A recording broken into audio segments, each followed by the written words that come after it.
Ek sou sê dit is maar 'n persoonlike storie vir elkeen, want party kry hierdie kappels wat dink hulle gaan saam wees forever and a day. Ons doen ook kry waar jy partykeer dit moet opfix of iemand se naam uithaal.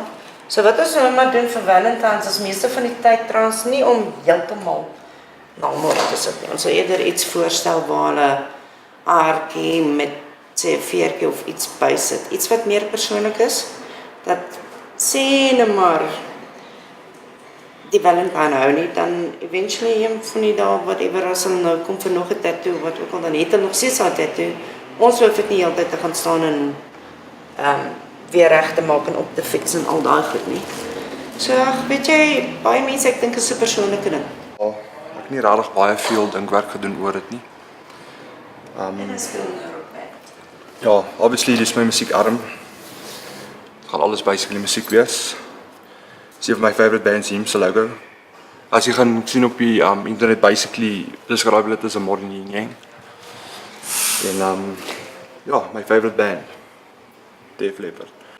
My favorite tattoo sal my rugstuk wees.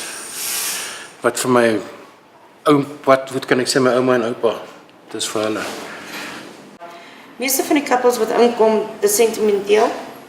Hulle gaan nie noodwendig vir hartjies nie, hulle gaan nie noodwendig vir enigiets wat Valentine's is nie. Hulle sal iets vat, sê nou maar, soos Infinity, Fear, dit hang af wat op die oomblik trend is met tattoos.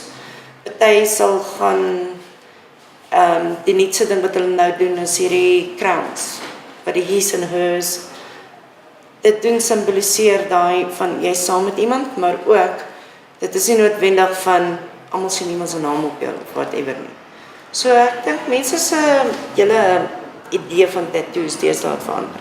Kyk, dit is 'n trend. Meeste van die mense, as jy kyk na die idees van tattoos wat mense nou mee uitkom en wat hulle nou opsit, is nie van jare terug wat almal hierdie wat se sailor tattoos en daai goed opsit nie.